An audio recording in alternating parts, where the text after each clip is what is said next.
aja tetap harus pakai sunscreen ya? Hai, walau di rumah saja tetap perlu pakai sunscreen karena masih bisa terpapar sinar UV. Pakai Emina Sunbeto SPF 30. Kalau aktif di luar, pakai Emina Sunbeto SPF 45. Kalau nggak cocok, pakai Emina Skin Body Sun Protection SPF 30. Makasih ya SPF Bestie.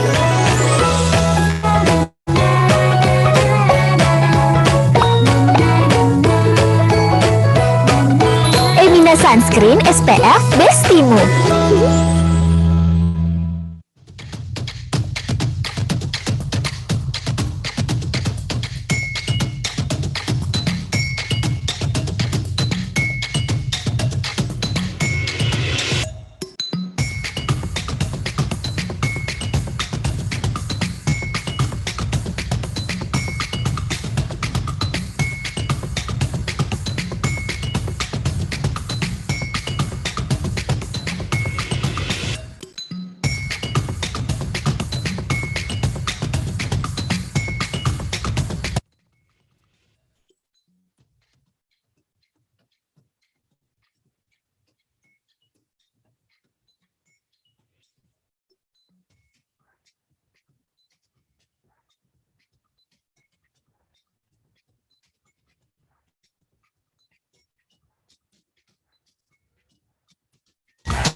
Kayaknya nggak semua hal mesti ditutup.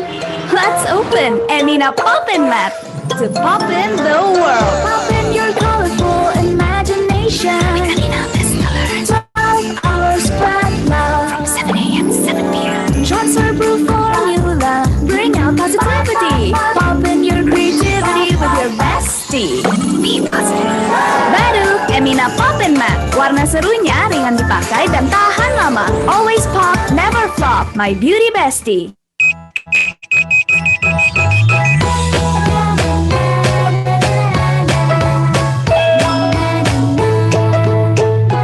di rumah aja tetap harus pakai sunscreen ya? Hai, walau di rumah saja tetap perlu pakai sunscreen karena masih bisa terpapar sinar UV. Pakai Emina Sunbeto SPF 30. Kalau aktif di luar, pakai Emina Sunbeto SPF 45. Kalau nggak cocok, pakai Emina Skin Body Sun Protection SPF 30. Makasih ya SPF Bestie.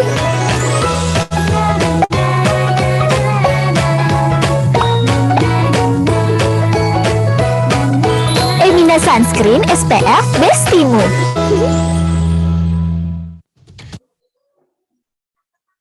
Oke, selamat pagi. Semoga semuanya dalam keadaan sehat.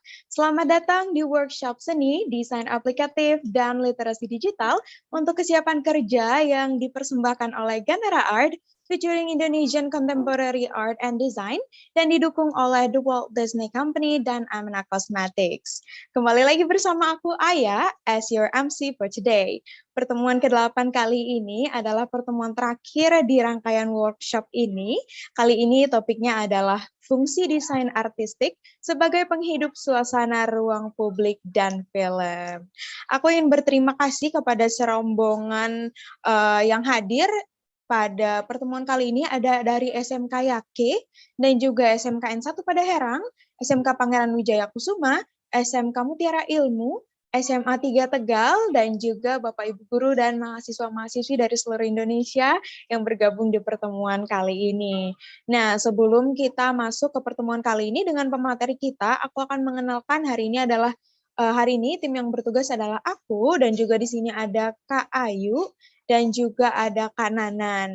Nah, berhubung dengan setting yang kami setting di room Zoom ini, peserta dinonaktifkan kamera dan mic-nya agar kita lebih fokus dan juga nanti koneksi teman-teman akan lebih stabil. Jadi nanti apabila ada pertanyaan, seperti biasa teman-teman boleh langsung drop di kolom chat, langsung ke direct message admin yang ada di sini, bisa ke aku, ke Ayah, ataupun ke Kananan.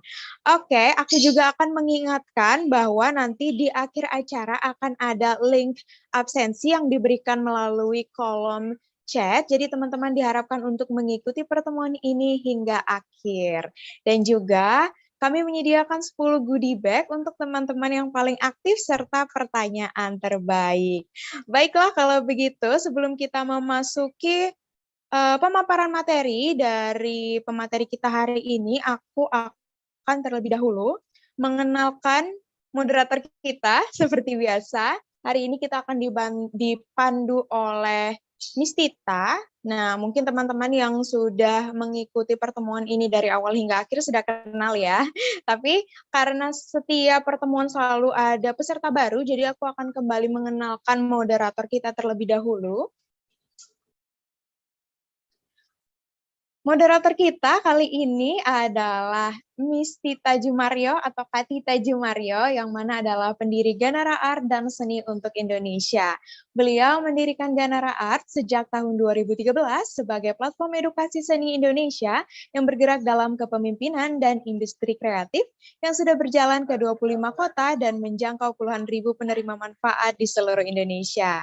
Simbang mengarungi ranah pemerintahan maupun swasta telah mendorong gerakan Ganara Mari Berbagi Seni menjadi wadah pelatihan berpikir kritis, inklusi sosial, toleransi, kesetaraan gender melalui program bersama berbagai kementerian, UNESCO, serta beragam pihak swasta dari dalam maupun luar negeri. Dalam sepak terjangnya mendorong kesetaraan gender, beliau tergabung dalam lingkar pengurus koalisi seni bersama sederetan seniman yang aktif menyuarakan perubahan melalui advokasi publik dan kegiatan edukatif. Seni untuk Indonesia sendiri sebagai kanal media seni digital yang dirancang untuk merespon pandemi telah memberikan fasilitas pelatihan pelestarian budaya untuk seniman-seniman perempuan dari daerah 3T, serta penguatan empati dan inklusi sosial lewat seni ke ribuan relawan pengajar kreatif di seluruh Indonesia. Oke, selanjutnya sebelum kita kembali masuk ke pemaparan materi, aku akan mengenalkan kepada teman-teman terlebih dahulu siapa sih yang akan mengisi materi hari ini. Ini dia.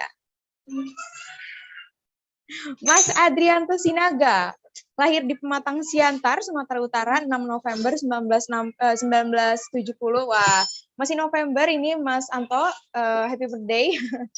Beliau adalah salah satu production designer ternama di kancah perfilman Indonesia. Beliau memulai karir di dunia perfilman saat kuliah di Institut Kesenian Jakarta pada tahun 90-an.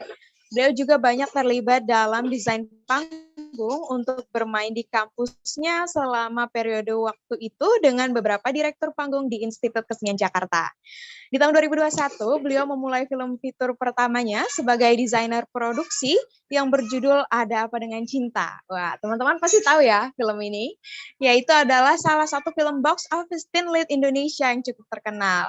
Nah, dari industri TV ad hingga film layar lebar, beliau terus membuat beberapa film layar lebar seperti Eliana dari Miles Films di tahun 2002. Kemudian juga ada film Titik Hitam dari Prima Film tahun 2003. Ada film Tusuk Jelangkung dari Rex Cinema tahun 2003, 30 Hari Mencari Cinta, Rex Cinema 2003, Catatan Akhir Sekolah dari Rex Cinema juga di tahun 2005, dan Hantu dari Grandis Picture 2007 yang juga merupakan debut sutradara film fitur pertamanya. Nah, beliau sekarang aktif di industri periklanan TV dan film fitur sebagai desainer produksi dan membuat banyak iklan TV yang hebat. Beberapa karya film fitur terbarunya antara lain Wiro Sableng dari Lifelike Pictures 2018, A Man Called Ahok dari The United Film of Art tahun 2018, kemudian juga ada film Terlalu Tampan dari Free Cinema Pictures tahun 2019, Jeritan Malam dari Soraya Intersign Film 2019, dan ada juga film Nanti Kita Cerita Tentang Hari Ini dari Visinema Pictures tahun 2020. Oke, kalau begitu aku akan memanggil Kak Tita dulu. Halo Kak Tita, selamat pagi. Apa kabar hari ini? Halo, selamat pagi, Ayah. Selamat pagi, Bapak Ibu semua. Selamat pagi, Mas Anto. Mas Anto. Halo. Halo. Selamat pagi. Selamat datang ya untuk semuanya. Pertemuan hari ini adalah pertemuan terakhir dari serangkaian workshop kita. Sudah 8 kali pertemuan ya, Kak Tita. Iya, betul. Iya, betul. Aku senang sekali ternyata partisipan selalu bertambah dari minggu ke minggu, dan juga di YouTube ada cukup banyak juga, Miss Tita. Iya, ini senang banget karena memang kayaknya dari sekolah-sekolah yang sudah hadir, ada yang hadirnya benar-benar dari sesi pertama ya, ini udah sesi ke-8, dan semuanya tetap semangat. Dan kita juga melihat dari YouTube-nya dalam akhir pekan biasanya, karena kita selalu Sabtu pagi nih Mas Anto gitu, jadi biasanya di akhir pekan lalu bertambah gitu, nanti biasanya di Senin, wah ini udah banyak banget yang nonton ternyata gitu, jadi over the weekend menghabiskan waktu dengan sangat produktif ya teman-teman semua. Iya, benar sekali. Dan beberapa sekolah juga, Kak Tita, ternyata waktu kemarin sudah mulai tatap muka itu nontonnya secara bersamaan, bareng-bareng. Seperti itu, iya. Nobar ya, nobarnya. Benar, semoga selalu bermanfaat nih materi-materi yang disampaikan dari workshop ini, dari pertemuan ke-1 sampai ke-8.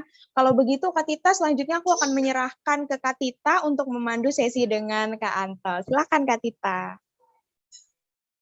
Iya, senang sekali. Semoga bermanfaat hari ini. Mungkin kalau teman-teman sudah siap, mungkin bisa menyiapkan kopi atau teh dan sarapannya di pagi hari ini. Nanti kita akan sebentar lagi akan mulai dan mendengarkan sharing dari Mas Anto. Mudah-mudahan semua semangat dan hari ini bisa mendapatkan ilmu yang luar biasa nih. Aku aja nggak sabar. Thank you, Kak Aya.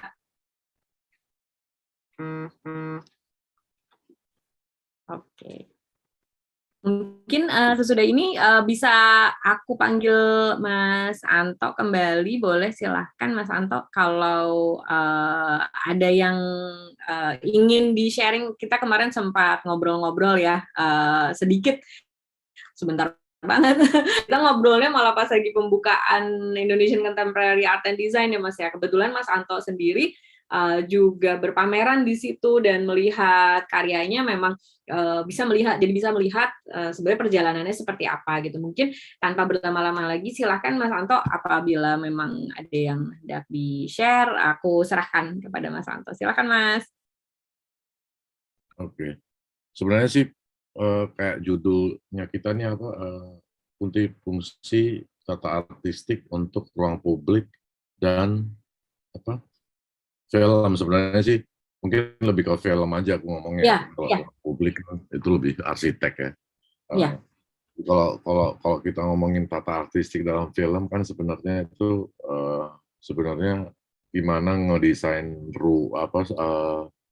production design itu adalah bagaimana mendesain sebuah film sehingga semua elemen visual dalam film itu bisa bercerita untuk kepentingan filmnya gitu. Jadi sebenarnya desain yang dipakai untuk bercerita, sebenarnya production design itu basicnya adalah itu. Production designer itu apa sih? Production designer itu adalah orang yang mendesain semua elemen visual yang ada dalam sebuah film yang fungsinya adalah untuk bercerita. Berarti dia guidance-nya adalah skenario.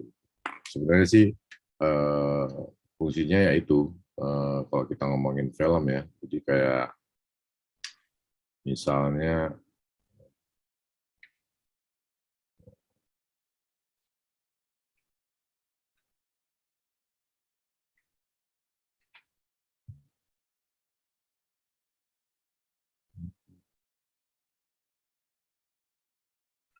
Mau di-share screen aja, Mas? Ya mau kasih. Jadi kayak misalnya contoh, kalau kita lihat ini, kayak ini adalah potongan dari gambar-gambar dari Nanti Kita Cerita Tentang Hari Ini. Jadi kalau kita lihat di sebelah kanan itu adalah frame dari filmnya yang telah kita tonton.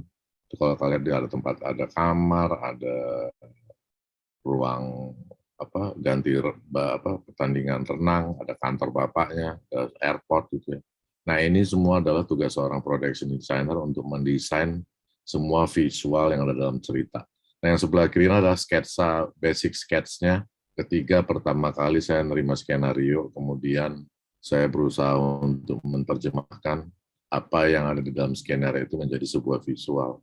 Nah, kemudian perjalanan ini, sketsa ini menjadi frame di dalam film, itulah merupakan proses perjalanan sebuah tata artistik atau production design, yang dimana di dalamnya tentunya banyak banget unsur-unsur desain, mulai dari desain interior, mulai dari desain tata cahaya, ada desain produk, lukisan, segala macam.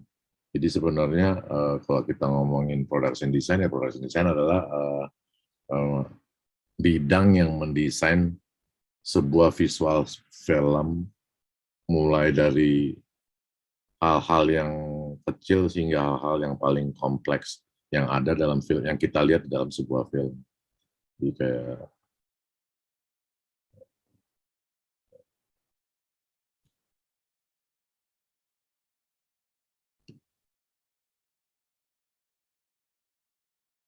production design.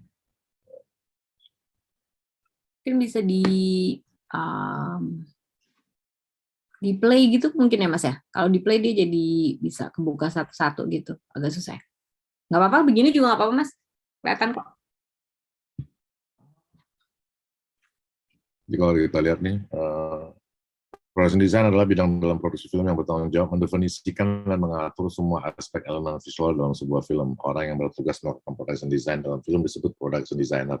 Tapi di Indonesia dulu seringnya disebut art director.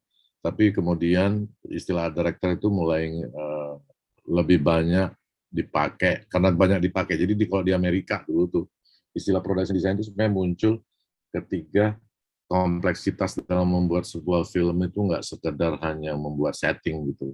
Kalau dulu kan awal-awal orang bikin film tuh masih kayak teater ya. Mereka bikin panggung, terus panggung itu di-shoot. Terus kemudian film ditemukan film warna, terus kemudian teknologi film ada kamera track apa segala macam yang kemudian teknologinya menjadi semakin lebar sehingga akhirnya disiplin sebuah film itu semakin berkembang.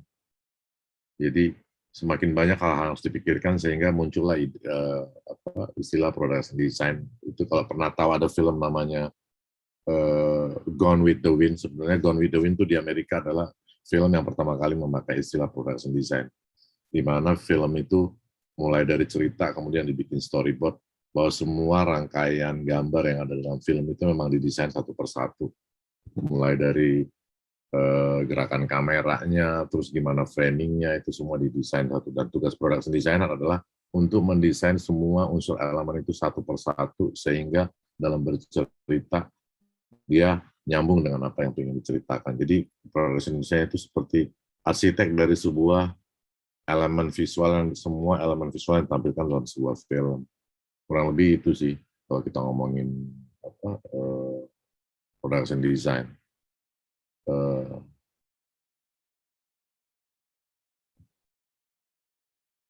Kalau kita lihat kayak misalnya apa sih tugasnya seorang produser bersama sutradara dan sinematografer mendefinisikan bentuk visual dan karakter dari sebuah film berdasarkan tuntutan cerita.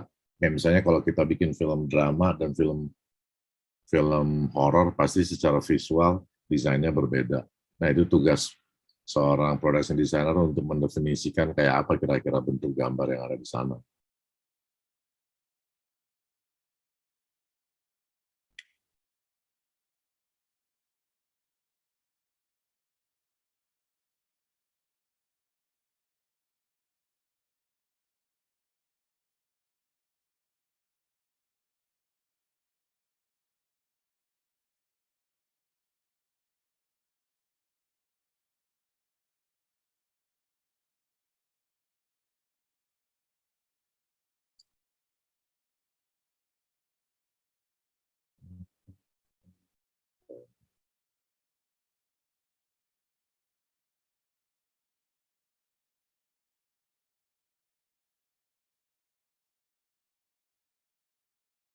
Terus kalau dilihat kayak apa sih proses kreatif seorang production designer,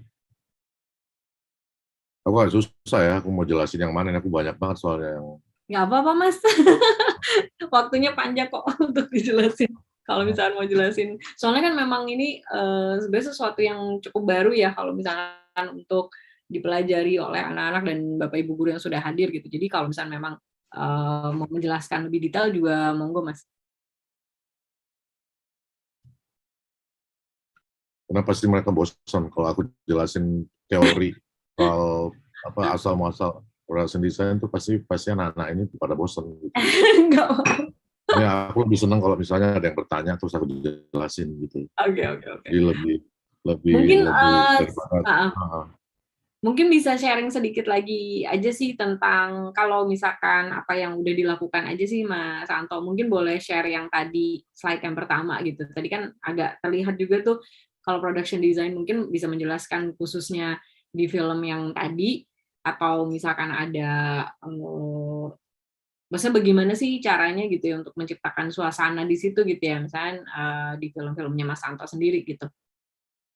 Mungkin itu dulu, nanti teman-teman di sini kan juga pasti bisa mulai bertanya juga. Ini kan udah kita buka juga, bisa chat langsung ke kita juga kok Mas untuk pertanyaannya. aku kasih contoh aja, ini kayak misalnya beberapa contoh dari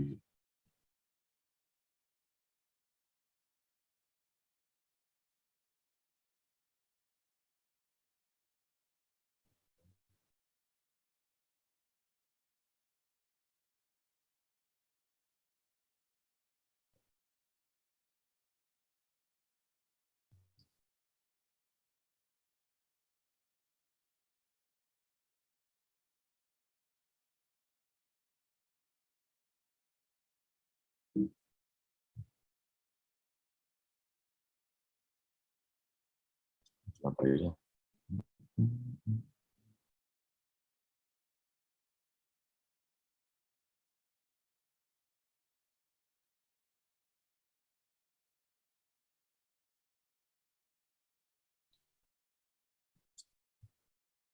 Zoom Windows-nya hilang. Zoom mana gitu. Ini sekarang kalian ngeliat apa nih sekarang? Belum kebuka sih Mas, masih kita. Maksudnya belum share screen Mas Anto. Nah, sambil menunggu Mas Anto, teman-teman yang ada di sini boleh mempersiapkan pertanyaan juga nih, nanti boleh langsung di-drop di kolom komentar. Kita akan bacain satu-satu. Di sini kita sharing, teman-teman. Jadi kalau teman-teman ada pertanyaan apapun, boleh langsung ditanyakan ya.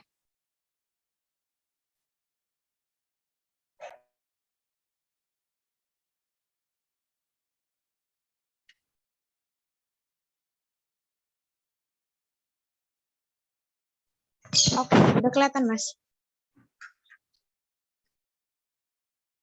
Ini kalau dilihat ini dari film Eliana. Itu adalah sketch-nya, sketch design dari sebelah kiri, di sebelah kanan itu adalah hasil filmnya.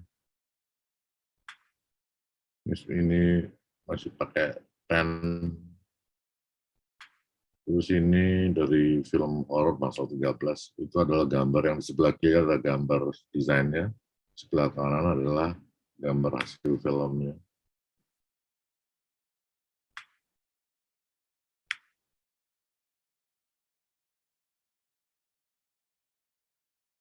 Ini iklan.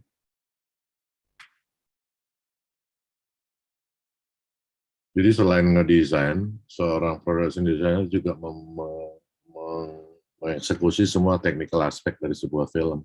Jadi kalau dilihat yang sebelah kanan itu bawah itu adalah gambar teknikalnya, berapa meter ini harus dibangun, apa segala macam, itu bagian dari pekerjaan seorang production designer. Production designer itu selain mengkonsep, dia juga harus mengeksekusi desain tersebut sehingga menjadi seperti apa yang diharapkan dari sebuah film. Ini desain dari sebuah TV komersial.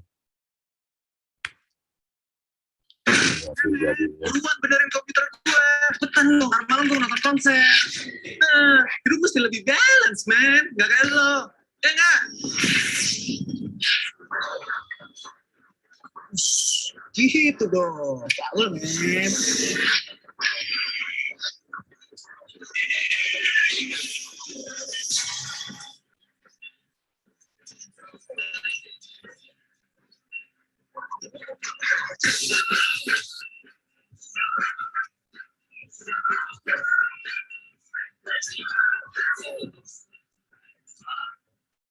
konser semalam keren kan?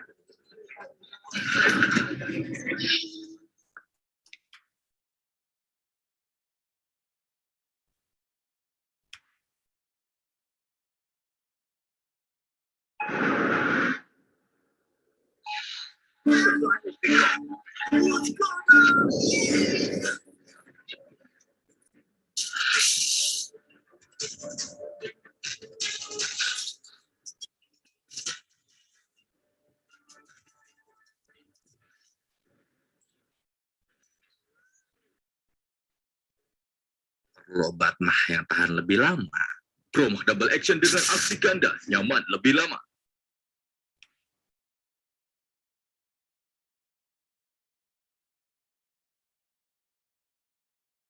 Nah, kalau kita lihat tadi iklan itu ini adalah set desainnya. Jadi seorang production designer harus ngedesain. Ini kita shoot, itu tadi kita shoot di studio. Itu kita semua create, semuanya itu salju dan segala macamnya itu di studio. Terus kemudian ini adalah gambar desain settingnya. Sebelah kanan itu adalah gambar jadinya di film. Terus pesawat yang tadi kalian lihat itu semuanya miniatur yang kita shoot di blue screen. Jadi itu juga bagian dari part kerjaannya seorang production designer.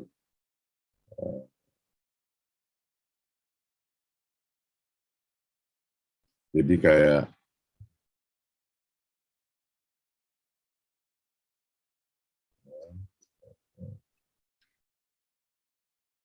Berarti sebetulnya kalau misalkan kita bicara desainnya sendiri, kita harus sudah punya patokan gitu ya Mas Anto ya. Maksudnya kan nggak mungkin sesuatu tuh terjadi tanpa layout-nya dulu gitu ya. Ini mungkin lalu ada sebenarnya kayak bangun rumah, kayak bikin, sebenarnya nggak jauh dengan proses desain sama yang lain-lain. Cuman kalau production designer guidance-nya cerita. Jadi kayak misalnya di cerita, ketika misalnya di dalam cerita di skenario disebutkan seorang anak duduk di sebuah kamar, dia melihat ke arah jendela, cahaya matahari masuk ke dalam ruangan. Itu kita udah langsung kepikiran, berarti kan ngedesainnya adalah sebuah kamar yang punya jendela yang arahnya ada cahaya matahari, berarti tempat tidurnya harus dekat jendela. Semua yang harus yang tertulis di skenario itu harus kita terjemahkan ke dalam bahasa visual. Terus kemudian bagaimana film itu di-shoot itu juga harus kita pikirkan. Jadi kayak memang hampir semua elemen ada di dalam production design gitu. Jadi kita nggak hanya harus ngerti dia beda ya. Jadi kayak membangun membangun dunia sebenarnya kalau production design, membangun dunia dari filmnya gitu. Jadi sebenarnya tugasnya adalah itu sehingga orang percaya oh ini beneran nih gitu. Padahal semua itu sebenarnya di create gitu, udah didesain gitu. Walaupun mungkin kadang-kadang cuma syutingnya misalnya di pasar gitu atau cuma di lokasi, tapi tetap semua itu udah dipikirkan bagaimana secara visual berbicara kepada penonton. Oke.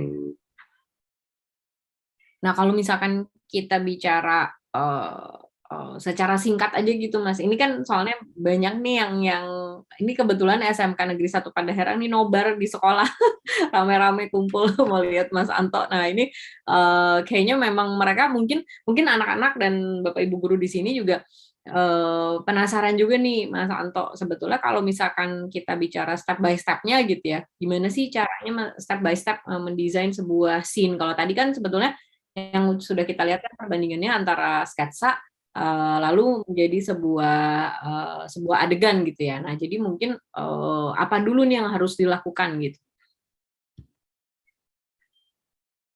Oke.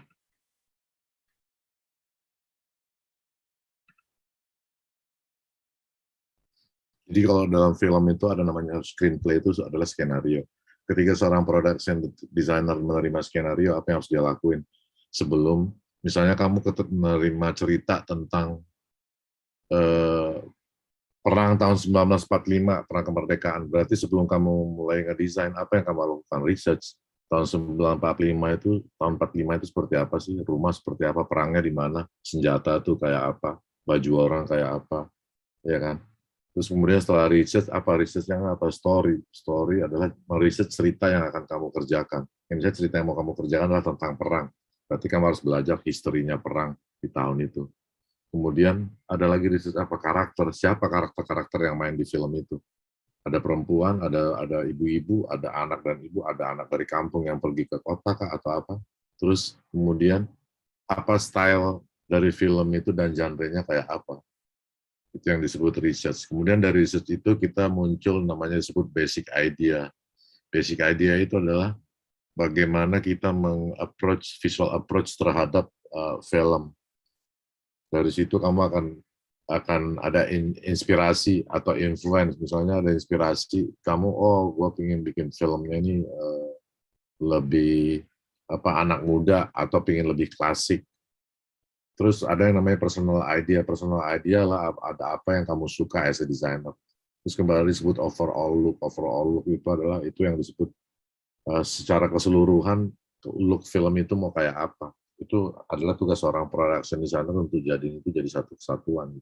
Kemudian basic ide itu kamu share kepada sutradara dan produser, termasuk sinematografer atau orang-orang key person di dalam produksi itu. Ketika ide kamu diterima, kemudian kamu mulai bikin final concept design dengan coretan, dengan konsep ilustrasi, terus lokasi mulai dicari, terus bagaimana blocking karakternya, sutradaranya mau bikin adegannya kayak apa, mulai masuk ke sana. Misalnya sutradaranya mau bikin, oh gue pingin rumahnya ini meledak, atau dia lompat dari jendela, atau dia berantem terus pintunya hancur gitu. Nah, kemudian dari situ semua kamu bikin final concept berdasarkan ide-ide yang telah di-share itu. Setelah ide itu jadi, kemudian ada yang disebut technical design. Technical design adalah bagaimana semua desain itu kamu terjemahkan secara teknik. Kayak kamu misalnya mau bangun rumah, kamu kan punya coret-coretnya. Atau sesimpel kamu mau bikin kitchen set lah di rumahmu. Kamu punya coret-coret, terus kemudian kamu mengukur ukuran dapur, terus kamu gambar, terus berapa lebar ininya, bahannya apa, itu yang disebut technical design. Kemudian yang disebut realization. Realization adalah bagaimana dari technical kamu kemudian menjadikan itu sesuatu yang sesuai dengan desain kamu di awal dan bisa di-apply kepada ceritanya. Gitu. Kemudian setelah itu semua jadi, ada yang disebut principal shoot. Kita start shooting filmnya. Shooting filmnya dengan setting yang telah dibikin tadi. Ya, research berarti kan disebut research adalah yang tadi sudah dijelasin kurang lebih gitu. Ide itu bisa muncul dari apa-apa macam-macam, dari lukisan kah, dari pengalaman pribadi atau sesuatu yang kamu pelajarin dari sejarah berdasarkan cerita yang kamu jalani, atau komik bisa juga.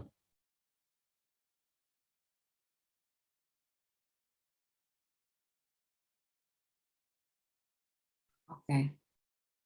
Mas, ini Nah, sambil paralel. Oh ya, silakan Mas. Ya, kalau kita bilang final concept itu ya gambarnya itu semua detail. Jadi digambar teksturnya kayak apa, kalau dia besinya macam bagaimana, berapa ukurannya, sampai proporsi. Kalau dulu kita pakai millimeter block, sekarang kita udah pakai SketchUp ya. SketchUp lebih gampang, terus kita bisa bikin gambar ukurannya yang proporsional, semuanya secara teknikal digambar.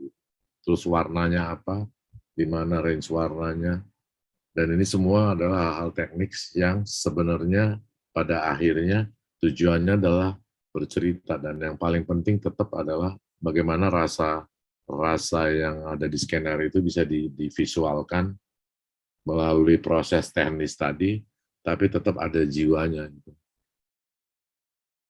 Kayak seperti ini contoh ini satu ruangan, kita ingin bikin ruang kamar cewek yang remaja gitu, kemudian kita nemu lokasi yang kosong, terus kemudian kita nggak desain, terus kemudian lokasi itu berubah jadi seperti yang di bawah.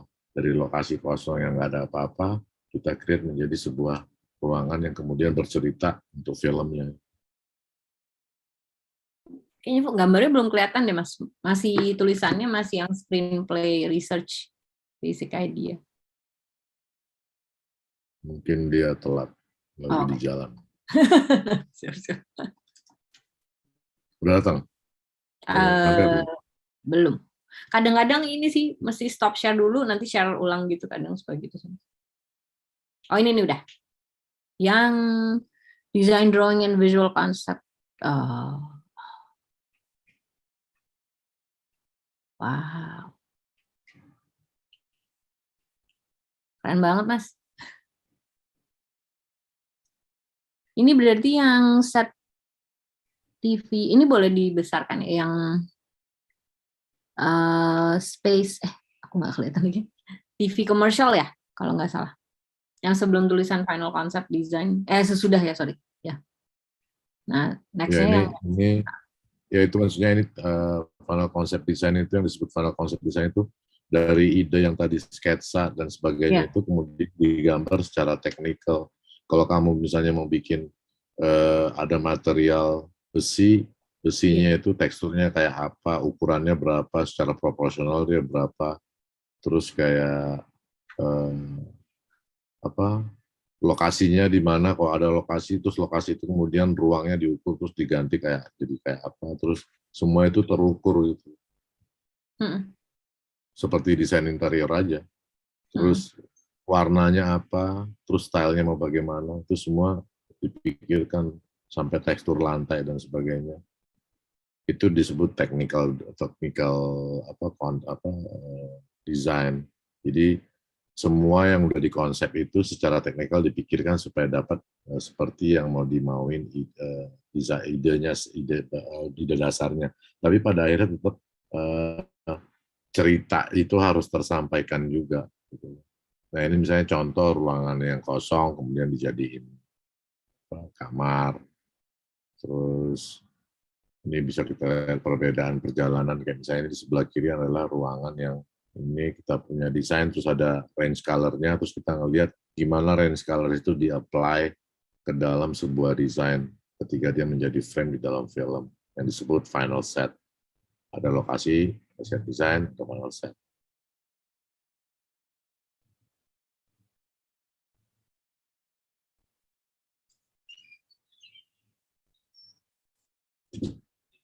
Kurang lebih itu mungkin bertanya kali ya, biar nggak bosen. Ini aku jadi kayak ngajar. Ya, boleh dibuka pertanyaan dong. Iya, udah ada ini memang. Jadi pertanyaannya yang pertama ini dari Aryof Pioyang, Mas Anto dari SMA Negeri 1 Jakarta, bertanya, kalau bikin sketsa atau ilustrasi gitu jatuhnya, dia ada 3 pertanyaan nih. Nah, jadi kalau bikin sketsa atau ilustrasi itu, apakah jatuhnya ke konsep art atau storyboard kah? Yang kedua, kalau propertinya semua dirincikan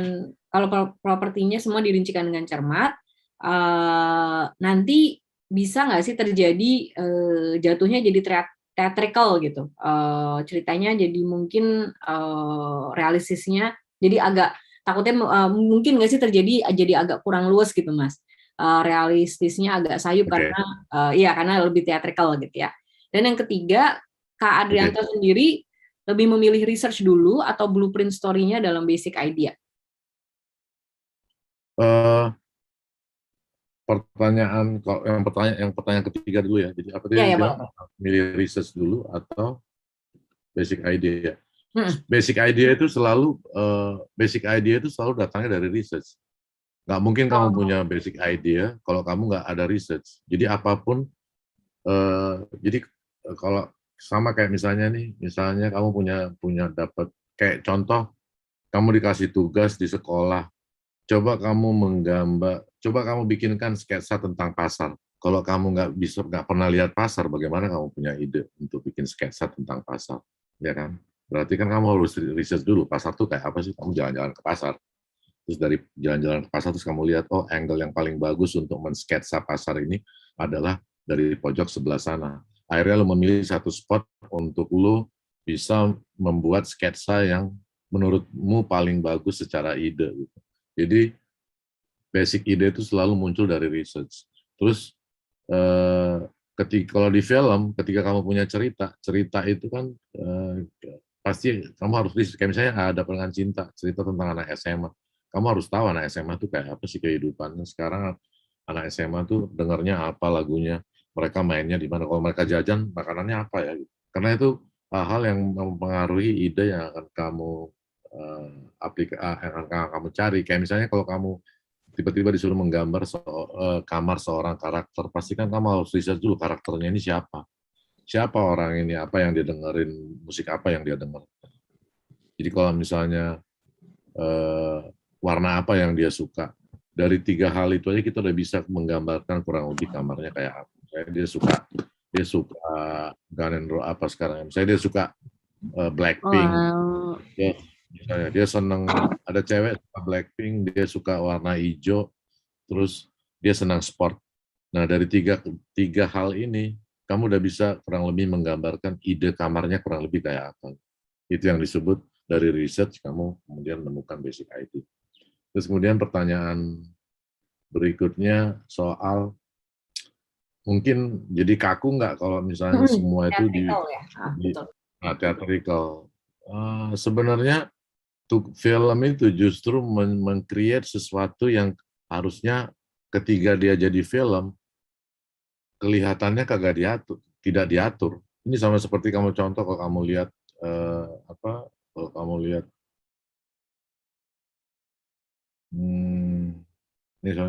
ini deh yang ini kalau kamu nonton ini kan kelihatannya seperti ini kayak airport nih kan, ini kelihatannya kalau kamu digedein ini kan airport nih, ini ceritanya di Inggris, ya kan?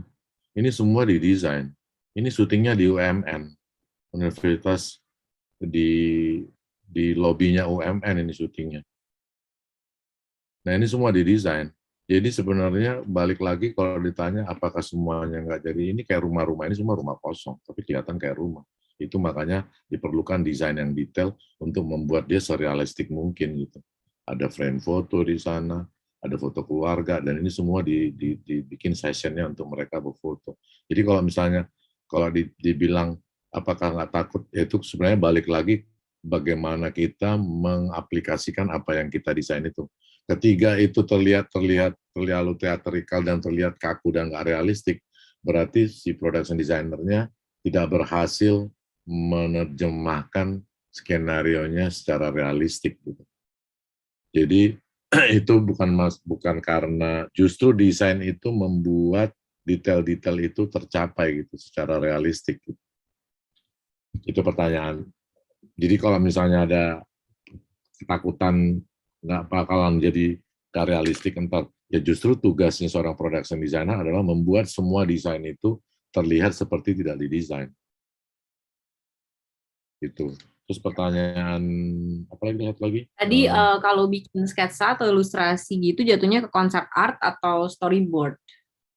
Kalau storyboard adalah beda ya. Storyboard itu adalah gambar yang dibuat untuk bercerita sesuai dengan urutan cerita. Kalau konsep art itu lain lagi. Konsep art itu bisa cuma satu gambar, tapi udah menggambarkan cerita dari filmnya. Contohnya,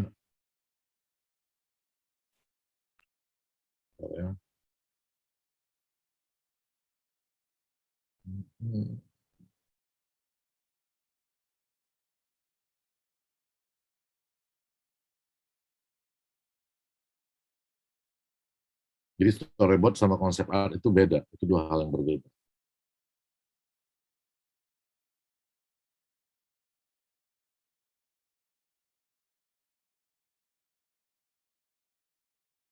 Ini adalah konsep art. Kalau ini disebut konsep art. Ini adalah konsep art. Jadi kayak menggambarkan satu scene dari sebuah cerita. Dari konsep art ini kita bisa melihat mood dari sebuah film. Konsep art tugasnya itu. Tapi kalau storyboard dia bercerita urut per urut. Ada contoh tapi nggak ada di sini. Lama ntar nyarinya. Kalau storyboard itu dia lagi bercerita lebih berurutan. Jadi kayak misalnya nih kalau kayak gini nih sini sebenarnya kayak konsep art. Jadi ini kayak jadi misalnya dari satu scene ini kita udah bisa ngelihat ceritanya, oh ada rumah kebakar, ada orang lagi dicekek. Ini lebih penggambaran, ini disebut konsep art, tapi bukan storyboard. Kalau storyboard itu berurutan cerita dari satu scene, jadi misalnya dari satu shot ke shot berikutnya, jadi dia udah lebih detail. Jadi kayak misalnya kalau ini sekarang konsep art ini dibikin storyboardnya, adegannya mungkin akan ada orang pegang obor, obornya dilempar ke atas rumah, shot berikutnya, terus kemudian ada orang keluar lari-lari dari dalam rumah. Nah, urutan-urutan gambar itu yang menceritakan satu scene itu yang disebut storyboard. Tapi kalau konsep art adalah satu konsep gambar yang dibuat sedemikian rupa mendekati kira-kira nanti di filmnya itu kayak apa gambarnya, itu yang disebut konsep art. Kurang lebih menjawab kah? Menjawab sekali, Mas. Oke, ini mungkin aku ini ada langsung pertanyaan lagi, nggak apa-apa ya, Mas ya? Nggak apa-apa. Oke, siap. Oke. Pertanyaan selanjutnya dari Muhammad Trian Reski. Apa saja hambatan atau tantangan yang dialami oleh production designer? Hambatan dan tantangan. Lalu mungkin satu pertanyaan lagi dari siswa lain, ini ada dari Cahya Ningsih dari SMK Negeri 1 Padaherang. Mas Anto, saya Cahya Ningsih dari SMK Negeri 1 Padaherang, mau tanya dong, pekerjaan yang digeluti Mas Anto ini menjanjikankah dari segi finansial? Oke. Pekerjaan, aku jawab soal menjanjikan dari segi, kalau kamu bagus, kamu menjanjikan. Dengan pekerjaan lain. Kalau kamu nggak bagus, ya kamu nggak bakalan menjanjikan. Tapi secara finansial, kayak aku sekarang kalau aku kerja satu film, aku bisa libur berapa bulan. Itu aja. Menjanjikan ya? Jadi kalau aku kerja 1-2 film, aku bisa hidup beberapa bulan. Satu film aku bisa hidup setengah tahun. Oke, thank you Mas. Semoga sukses. Lalu, tapi kalau kamu bagus, kalau kamu nggak bagus, iya berarti harus bagus kan, semua pekerjaan memang harusnya idealnya harusnya bagus ya Mas. Semakin kamu bagus, semakin kamu mahal gitu aja. Kalau pekerjaan ini. Jadi kalau kayak di film tuh ya semakin kamu bagus, semakin kamu mahal. Semakin dicari-cari ya Mas ya. Terus yang kedua tadi apa? Apa saja hambatan atau tantangan yang dialami oleh production designer? Oke. Sebenarnya bukan hambatan sih kalau menurutku ya, seorang production designer itu harus mempelajari banyak hal, terutama bidang desain. Jadi dia harus ngerti apa? Dia harus ngerti desain grafis, dia harus ngerti sastra, dia harus tertarik dengan cerita, dia harus ngerti arsitektur, dia hampir semua bidang desain sih sebenarnya. Apapun mulai dari lukisan, karena itu semua yang selalu memberi inspirasi untuk kamu bercerita gitu loh. Jadi kayak ketika kamu menuangkan ide ke dalam satu film gitu ya, kayak misalnya itu kan pasti banyak banget unsur di situ, ada kita ngomongin furniture design, furniture style, ada interior design, ada kostum, ada desain grafis, terus literatur, terus juga kamu harus tahu kamera, kamu harus ngerti lensa film, kamu harus ngerti film, kamu harus ngerti fotografi. Jadi sebenarnya tantangannya adalah kamu harus belajar banyak hal tentang seni gitu. Sama manajemen. Karena kayak tadi teman tadi kita itu nanya apa semua diatur, itu semua film itu kayak itu. Jadi semua yang didesain itu akan diterjemahkan ke dalam bentuk list table yang urusannya adalah perhitungan. Ini budgetnya berapa semua. Jadi semua desain itu harus terhitung sehingga kita bisa, kalau di produser nanya kenapa harganya segini, kita bisa jelasin kenapa ini sampai bisa harganya sekian ratus juta. Itu semua ada jawabannya, ada listnya. Jadi production design itu nggak hanya berurusan dengan soal kreatif, tapi dia juga berurusan dengan manajemen, bagaimana manage orang-orang di bawahnya. Jadi kayak di bawah production design itu juga, itu banyak orang yang bekerja di bawah production design juga. Bahwa production itu bukannya sendiri, di bawahnya itu ntar. Oke. Siap Mas. Nah ini banyak pertanyaannya. Sebentar, ada lagi. Nah, ini sebetulnya tadi kan ada pertanyaan yang pertama sekali, ya tadi diulang lagi ya sama Mas Santo gitu ya. Nah, tadi dari Aryof juga menanyakan, maksudnya kalau begitu property design itu jatuhnya seperti apa? Nah, sebetulnya kan ini pembahasan aja ya Mas ya, property design Properti production. itu, property design itu yang makanya aku mau kasih tahu bahwa di bawah production design itu ada puluhan orang yang bekerja di bawah dia. Jadi semua desain itu ntar akan jadi kayak ketika ada props nanti ada prop masternya lagi. Ketika ada prop master, ada namanya prop maker, orang yang membuat. Kalau kita nggak nemu benda yang kita cari, ada orang yang bikinin. Terus ada construction manager. Jadi itu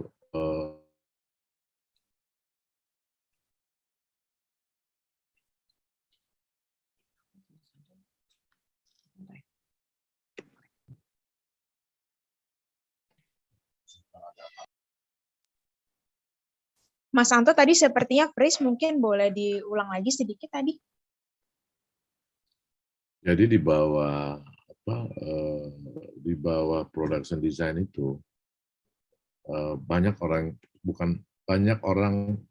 keahlian lagi yang bekerja di bawah seorang production designer. Ya.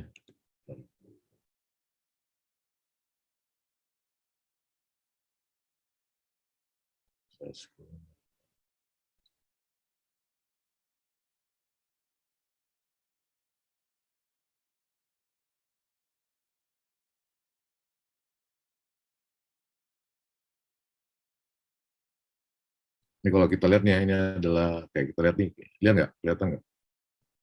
Kelihatan Mas.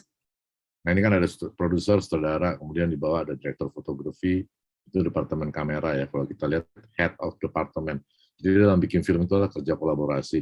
Di bawah sutradara itu banyak orang yang ini adalah key person dalam sebuah film. Ada editor, ada production designer, ada sound designer, ada direktur fotografi. Tapi dalam syuting, yang paling berperan di syuting itu langsung adalah production designer dan direktur fotografi. Kalau sound designer dan editor, sound juga ya. Editor itu mungkin udah di post ya setelah film selesai di shoot. Nah, di bawah production designer ini ada lagi sekian banyak departemen. Ini kalau lihat sekarang. Nih. Di bawah production itu ada supervising, ada director, konsep artis, storyboard artis, graphic artist, draftman, ada departemen koordinator, terus ada set decorator, production buyer, PT cast buyer, prop master, special effect, standby. Jadi ini adalah disiplin yang posisinya di bawah production designer. Semua desain yang dibuat oleh seorang production designer akan diterjemahkan, akan dikerjain oleh orang-orang ini. Kalau kita misalnya bikin film gede yang melibatkan banyak mobil, ada orangnya sendiri itu action vehicle namanya, ada animal wrangler. Tapi kalau di Indonesia mungkin kita belum benar-benar sedetail ini ya, karena film kita belum segede Hollywood. Tapi kalau kayak misalnya aku sehari-hari bekerja, di bawahku tuh paling nggak ada 15 orang selain construction manager ya. Construction manager tuh biasanya kalau kamu bikin set, ada orang yang ngebangun set, yang di bawah dia ada carpenter, tukang kayu, ada tukang las segala macam, itu beda sendiri. Itu biasanya ada graphic artist, storyboard artist. Nah, ini kalau tadi ditanya soal props, itu ada lagi, ada prop master, ada prop maker biasanya juga. Kalau kita nggak desain senjatanya ada yang bikin lagi orang. Jadi sebenarnya bikin film itu kayak pabrik. Kurang lebih begitu. Siap, Mas. Ini ada yang raise hand sebentar. Kang Sulhan akan, ini kayaknya mau open cam dan open mic. Sudah bisa, Kak? Sebentar, akan diatur oleh dari admin dulu. Ini kebetulan dari SMK Negeri 1 Padaherang, ini Mas Anto. Dan memang ini ya. Aku stop dulu sharingnya, nggak apa-apa ya Mas?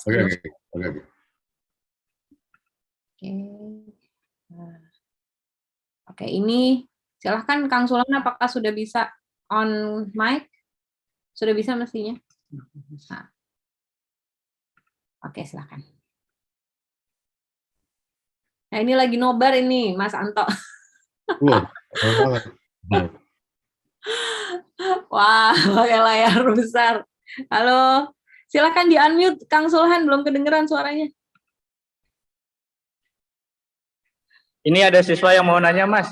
Oh Ya, ya, boleh, silakan. Ini siapa yang mau nanya tadi?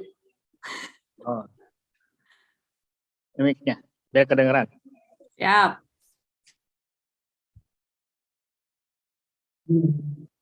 Ya, perkenalkan nama saya Muhammad Iksan Alfian Nugraha dari SMK Negeri 1 Madahera. Izin bertanya, Mas.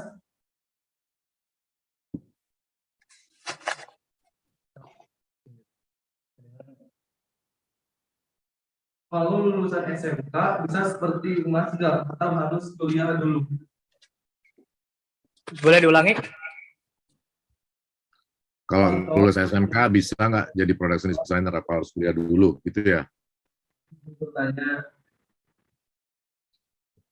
Cop, lanjutkan. boleh nggak kalau misalkan lulusan SMK? Bisa nggak lulusan SMK bisa seperti Mas Anto? Jadi intinya mungkin kalau lulusan SMK bisa jadi kayak Mas Anto nggak? Bisa. Lanjut. Ada lagi yang mau nanya? Biar nanti sekalian dijawab. Oh, oke. Sebenarnya, oke. Satu lagi boleh, Mas? Biar nanti lanjut. Oke, sekalian ya, biar sekalian. Oke, di situ aja nggak apa-apa. Namanya siapa? Sebelumnya, perkenalkan nama saya Semi Febria dari Expo LPB. Izin bertanya.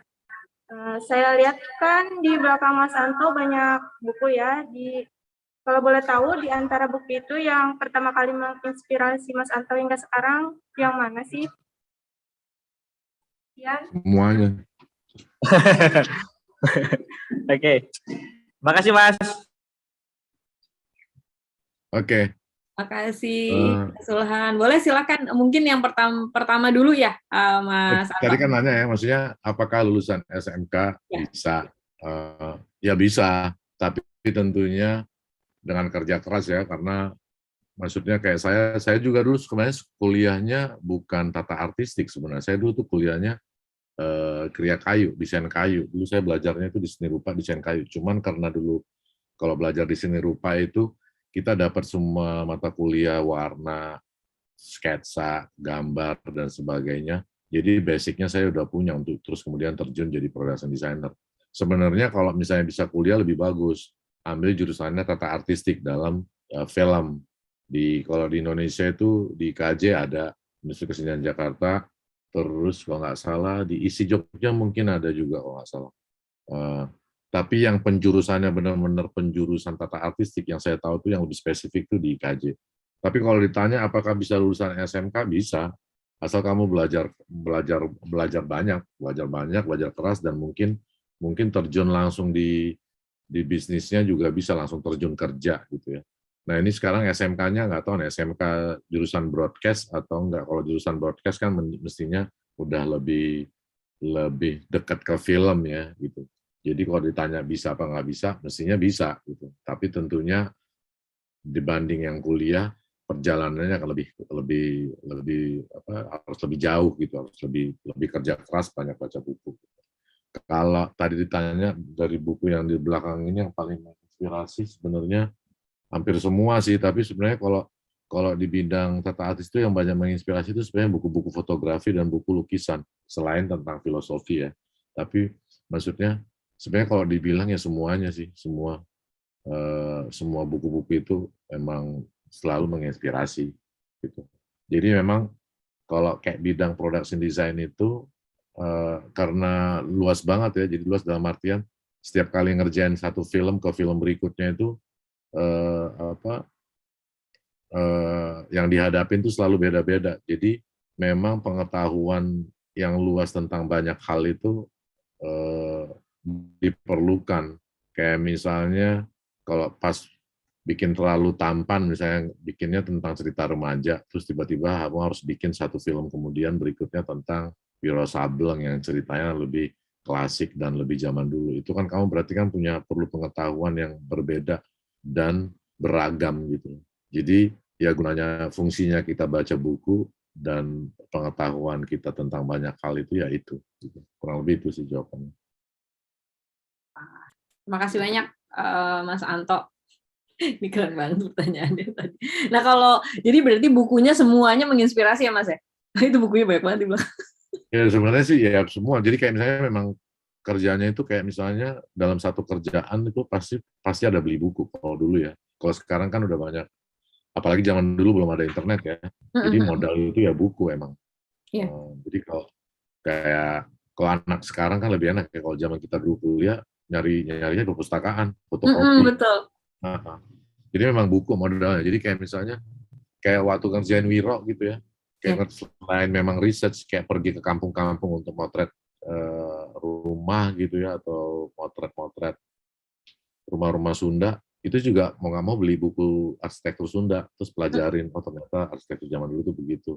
Terus cara ngikatnya mereka gimana. Kemudian dari situ baru mulai bisa bikin desainnya gitu. Jadi memang buku itu ya jadi modal dasar gitu. Ya pengetahuan sih sebenarnya, maksudnya bukan cuma buku, kita Google lah, apalah segala macam, kadang-kadang nanya orang, kayak dulu waktu ketemu, misalnya ini contoh mana ya, kasih satu contoh. Dulu aku waktu ngerjain Menko Ahok, itu kan kita ini ya, ntar aku tunjukin proses salah satu. Waktu bikin Menko Ahok itu kan kita apa ini kelihatan nggak? Kelihatan Mas. Ini research-nya itu jadi kayak misalnya ini adalah coret-coretku waktu aku interview pembantunya keluarganya Ahok tentang rumah mereka kayak apa zaman dulu gitu loh. Di mana ruang tamu bentuknya kayak ini coret-coretku atau aku research ke sana dan interview mereka, ketemu mereka. Terus kemudian dari hasil coret-coret ini aku coba bikin sketsa. Ini sketsanya. Ya kan? Terus kemudian dari sketsa itu terus aku lihat foto, terus kemudian aku minta foto-foto mereka zaman mereka kecil. Nah, terus aku pelajarin tuh, oh rumahnya kayak gitu pakai papan, terus dari tangganya ada tangga beton gitu ya. Kalau kita lihat di sebelah kanan itu kan, itu tangga beton, rumahnya yang tunjuk ini. Oh ini jendelanya kayak gitu. Terus kemudian mulai bikin desain rumahnya pakai walaupun nggak persis sama, tapi ada beberapa yang kita kembangin dikit untuk kebutuhan film gitu ya. Terus aku juga ngelihat belajar detail-detail rumah di Belitung. Aku mau motretin rumah-rumah tuh, masuk ke rumah-rumah di Belitung, motretin detail-detail arsitektur rumah Belitung tuh kayak apa sih? Jendelanya kayak apa, frame-nya kayak apa. Ini bagian dari knowledge yang selain dari buku juga research. Kemudian ini semua nanti setelah dikumpulin, ini diterjemahkan ke dalam, mulai aku bikin sketsa. Oh rumahnya kurang lebih ternyata ada garasinya di kiri. Terus mulai digambar, kemudian sampai akhirnya interiornya juga mulai dicoret-coret pakai drawing, ya kan. Terus kemudian nanti dibikin gambar 3 dimensinya. Nah itu salah satu adalah proses dari yang tadi disebut research itu. Terus kemudian kita ngelihat kalau style furniture tahun 70-an tuh kayak apa sih? Raknya gitu, kita pelajarin semua. Nah kemudian semua yang kita research itu kemudian diterjemahkan ke dalam ke dalam desainnya. Ini adalah desain akhirnya dari rumah itu. Terus kita cari tanah kosong yang kita bisa ngebangun rumah itu. Kemudian itu rumahnya lagi dibangun tuh yang di bawah kalau dilihat.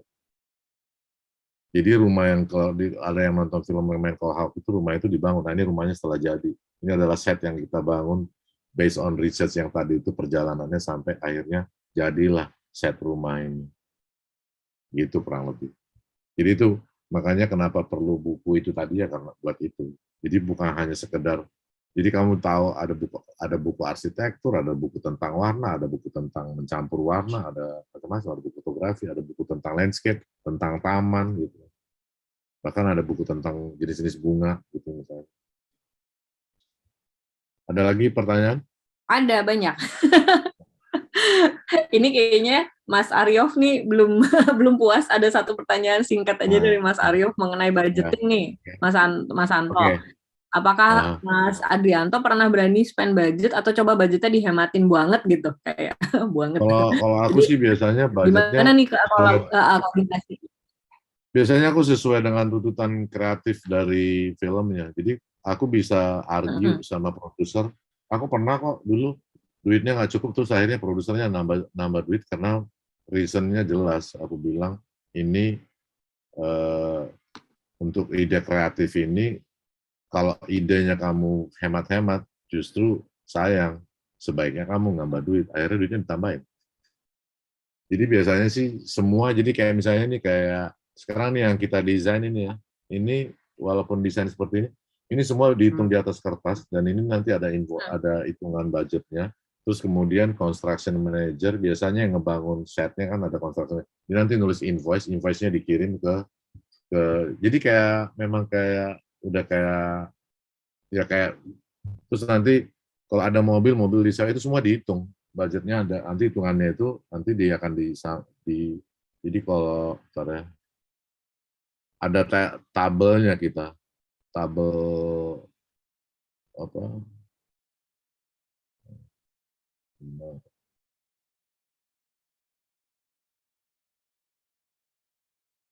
jadi kalau ini adalah namanya prop list ini masih props ya, jadi itu semua itu ada scene sekian, isinya apa aja, ada misalnya kursi apa, terus jumlahnya berapa, itu semua dihitung, sewa atau beli, terus nanti itu ada angkanya semuanya. Jadi ketahuan tuh di akhir itu berapa yang kita spend, misalnya sekian miliar atau sekian ratus juta gitu ya. Gitu. Nah, nanti dari situ tuh memang dihitung, semuanya itu dihitung. Jadi production design itu juga salah satu tugasnya adalah semua itu terhitung. Kenapa sebuah film itu perlu didesain? Supaya semua itu bisa terhitung dan bisa dijelaskan secara teknis, secara budget, dan secara konsep. Jadi kalau ditanya, ini kenapa warnanya ini? Ada jawabannya. Ini kenapa harganya sekian? Ada jawabannya. Kenapa ukurannya ini sekian? Ada jawabannya. Jadi bukan cuma sekedar asal bikin-bikin, terus bangun, minta duit. Itu enggak begitu. Semuanya itu didesain dan di budgeting dan di manage, sehingga semuanya itu jelas gitu. Kurang lebih gitu. Siap, makasih Mas. Ini lanjut ya Mas, pertanyaan berikutnya. Okay. Aryof, semoga sudah puas ya. Aryof nggak selesai tanya sampai katanya daripada sesat di jalan Mas katanya. Oke, ini pertanyaan. Ada di sini orangnya. Nanti bisa say hi juga nih, Aryof. Sangat bermanfaat katanya. Oke. Ada pertanyaan dari Arum Wulandari. Jadi ini mungkin aku langsung 3 pertanyaan, nggak apa-apa ya Mas? Ya, apa-apa. Dari Arum Wulandari, ketika ide konsep sudah ada dan akan dicoba di-apply, misal penggunaan lighting bisa di indoor atau outdoor, tapi terkadang kendala pada sarana dan kondisi alam. Nah, cara mengatasi hambatan tersebut bagaimana? Mohon pencerahannya. Mungkin Arum Wulandari boleh chat juga dari mana ya asalnya, mungkin dari SMK atau SMA. Lalu yang kedua, halo saya Gwen, kuliah jurusan arsitektur di Architectural Association London. Saya ingin bertanya, apakah dengan kuliah di jurusan ini sudah memenuhi skills yang di-require untuk bisa terjun ke bidang art director ini? Jika belum, kuliahnya dia. Jika belum, apakah ada saran atau tahap studi yang saya harus pelajarkan sebelumnya?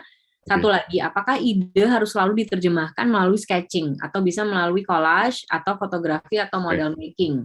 Yang ketiga ini dari YouTube nih Mas, dari Sunarsi. Mungkin yang lagi mendengarkan di YouTube, Ibu atau Kak Sunarsi boleh diinfo ya dari mana asalnya. Pertanyaannya, menurut Bapak, apa saja yang bisa memotivasi para pelajar ataupun orang-orang untuk menjadi production designer ataupun terjun ke dunia perfilman? Oke, yang pertama, yang terakhir dulu ya, motivasi untuk terjun. Yang memotivasi itu apa yang bisa memotivasi? Susah juga ya, manusianya sih kalau menurutku. Manusianya. Kalau di sekolah mungkin ini ya, kayak misalnya kalau di sekolah mungkin kayak kalau dulu kan di sekolah-sekolah tuh selalu ada apa kayak grup teater ya. Mungkin Iya. itu salah satu aktivitas yang menurut aku memotivasi orang untuk mungkin bisa terjun ke sana karena eh, terus kemudian kalau kayak sekarang kan di sekolah-sekolah juga kayak rata-rata kan udah punya grup bikin film ya. Iya. Mereka udah mulai bikin film gitu. Walaupun yang sederhana gitu. Tapi maksudnya menurut aku kegiatan-kegiatan itu sih cukup memotivasi orang untuk bisa tertarik. Cuman memang persoalannya adalah bahwa mungkin banyak orang yang belum terinformasi bahwa ada loh bidang kerja ini, bahwa kalau kamu bikin film tuh ini adalah salah satu bidang yang menarik untuk digelutin. Sebab kebanyakan kan selama ini orang pasti selalu pengen jadi sutradara atau jadi kamera, karena itu yang kalau bikin film kayaknya itu yang langsung terlihat di depan mata, sutradara sama kameramen. Padahal ada bidang-bidang di belakang itu yang kayak editor, yang menyambung gambar, terus misalnya orang yang bikin scoring musiknya yang bekerja, yang kalau kita nonton musik tuh yang bikin musiknya jadi serem atau filmnya jadi serem, itu juga kan pekerjaan yang nggak terlihat, tapi sebenarnya itu juga pekerjaan yang menarik. Atau orang yang sekedar bikin suara gitu, kayak misalnya yang bikin suara kaki kuda gitu pakai tempurung kelapa, produk gitu, itu kan tuh fully artis gitu itu kan juga hal yang menarik yang mungkin selama ini orang nggak tahu, termasuk production design. Jadi mungkin kalau sekolah mungkin kegiatan-kegiatan teater, terus kayak misalnya filmmaking gitu, walaupun yang sederhana, menurut aku itu adalah hal-hal yang memotivasi orang untuk menemukan bidang-bidang ini gitu. Kalau menurut aku itu salah satunya itu sih. Terus tadi siapa Rumulandari, dia ngomongin kalau misalnya lagi syuting kendala hujan dan sebagainya gitu ya. Iya. Sebenarnya kalau misalnya hujan ya udahlah, jangan syuting lah, berhenti dulu. Mau diapain? Kecuali kamu memang mundur ya, maksudnya makanya terjadi pergeseran waktu tuh bisa karena itu juga ya Mas ya? Kalau misalnya pergeseran waktu, jadi kayak misalnya kamu mau syuting siang, ya kan kadang-kadang misalnya kamu syuting siang, kamu di luar, terus tiba-tiba terlalu gelap, tapi kamu tetap mengambil siang, udah nggak mungkin. Tapi kalau di interior itu masih mungkin. Jadi misalnya kamu syuting di dalam rumah, adegannya dekat jendela gitu ya. Selama kamu nggak ngelihat di luar itu ada langit atau ini, kamu masih mungkin ngelihat bikin suasana itu siang. Gitu. Ya, kalau di dalam interior, yang penting lampu di jendelanya kamu berarti harus lebih gede. Jadi berasa emang source light dari jendelanya itu seperti siang hari gitu. Dan tipe lampu yang dipakai adalah daylight, itu salah satunya. Tapi kalau misalnya hujan terus kamu berharap kamu syuting nggak hujan, ya nggak mungkin. Tapi kalau misalnya mau bikin syuting, misalnya kalau interior itu misalnya istilahnya kita tuh night for day, kita syuting malam tapi untuk bikin suasana siang itu masih sangat mungkin. Gitu. Tinggal ya itu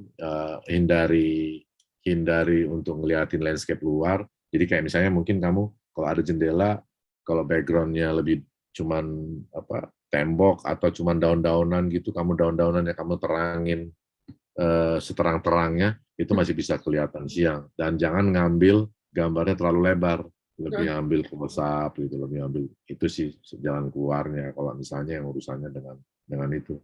Tapi aku nggak tahu itu yang dimaksud sama dia itu nggak pertanyaannya. Oke, itu dari Arum Wulandari dari SMK. Satu lagi tadi yang Mbak yang skala arsitek dari, ya. Arsitek dari London. Dari London itu sebenarnya arsitek ya mestinya sih kalau ditanya cukup apa nggak cukup, kamu perlu pengetahuan film, kayak misalnya pengetahuan film dalam artian kayak karena kan mendesain buat film itu bukan bedanya dengan apa sih bedanya arsitektur dengan mendesain dengan film? Kalau arsitektur kan kamu membangun untuk ruang untuk orang tinggal, atau fungsinya adalah untuk orang tinggal atau untuk orang kerja, atau kamu bangun rumah, bangun kantor. Tapi kalau production design, kamu membangun untuk bercerita. Jadi kayak misalnya yang kamu lihat apa yang dibangun itu adalah yang didesain itu adalah apa yang dilihat oleh kamera. Jadi kayak misalnya ini bedanya kalau kita ngebangun kamar untuk orang tinggal, berarti kan kamarnya harus lengkap, harus full. Tapi kalau kita ngebangun kamar untuk film, bisa aja cuma satu sisi, tergantung adegan yang dibutuhkan. Kalau adegannya cuma satu scene orang bangun dekat jendela, mungkin yang kamu bangun itu cuma panel dengan jendela, ada tempat tidur, udah sip.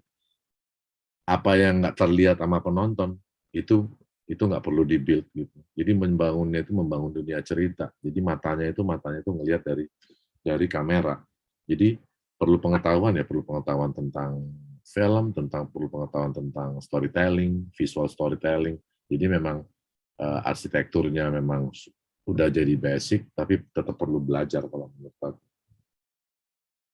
Kalau kamu bisa sekolah lagi di jurusan film, ngambil jurusan penataan artistik lebih bagus, atau kamu langsung kerja, misalnya ke magang atau kerja langsung ikut dengan produksi film, dengan seorang production designer, itu juga bisa. Kayak ada beberapa kok orang yang dulu magang sama aku juga dari jurusan arsitek dan interior, mereka langsung terjun aja, jadi pengetahuan filmnya itu didapat by doing, gitu. Itu bisa juga.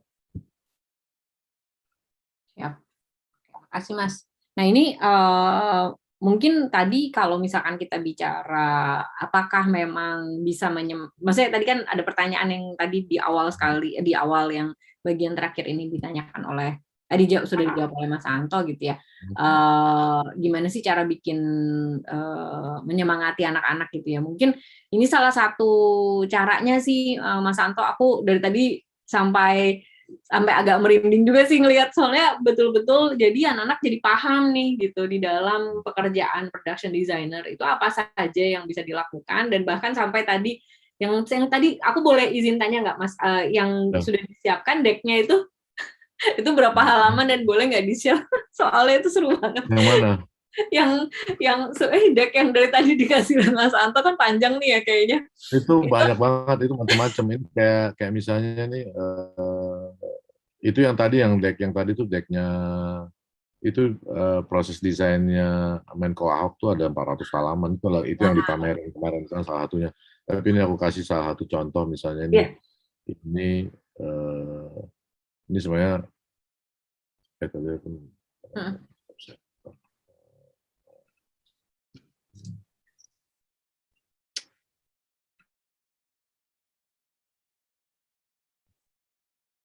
ini kalau yang ini Wiro Sableng. Ini decknya Wiro Sableng. Ini kayak misalnya ini ya, ini kan, ini kalau kita tadi kan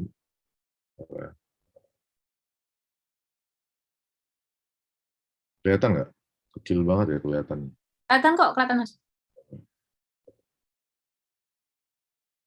Ini yang di Jatiwalu Village ya? Iya. Nah ini kan tadi kan ada yang nanya, ini kan konsepnya ya, konsep. Nah kemudian dari konsep ini kita terjemahin jadi kayak misalnya ini layout dari atas kampungnya itu digambar di SketchUp, terus ini kemudian view kampungnya. Nah ini habis itu dibikin lagi gambar ininya, kayak gambar interiornya, untuk nanti secara teknikal ini dikasih ke construction manager. Ini yang jadi patokan mereka untuk ngebangun setnya. Nah jadi ketika kita gambar di SketchUp semua itu udah terukur dengan proporsional.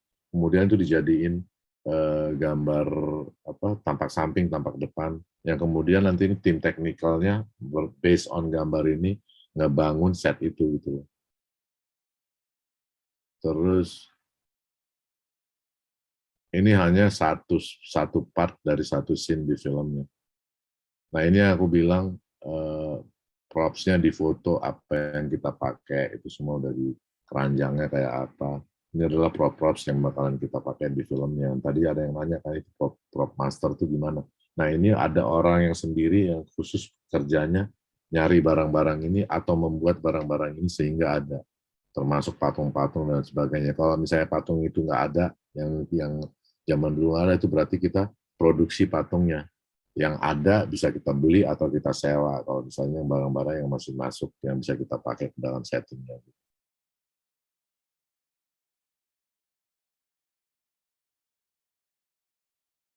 Ini props yang kita pakai.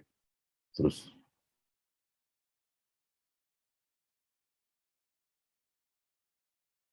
ini waktu latihan berkuda.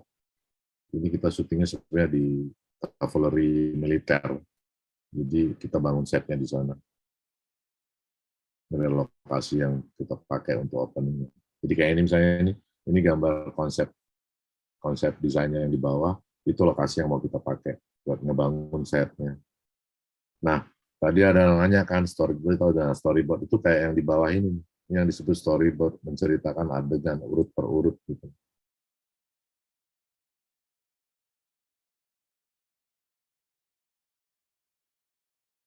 Terus kalaupun ada misalnya kayak kerudung kudanya itu didesain juga, kudanya tutup kepalanya kayak apa, terus kurang lebih mereka pakai kainnya warna kain apa, terus ini digambar gitu kayak misalnya pelananya itu dilapisin dengan kain apa, itu memang semua dari didesain. Nah ini setelah ini kosong, kalau dilihat ini kosong, kemudian tadi desain yang di atas itu kemudian kita bangun di atas tanah kosong itu bisa terlihat di situ prosesnya. Ini ketiga setnya lagi mulai dipindah.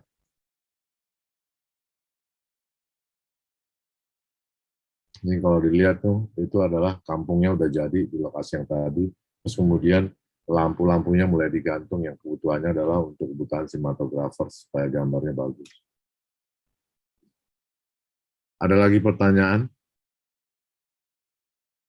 Ini ada yang tadi raise hand. Tadi aku sudah tanya dengan Kak Hairunisa. Apakah mau di-unmute aja, Kak? Dan tanya langsung?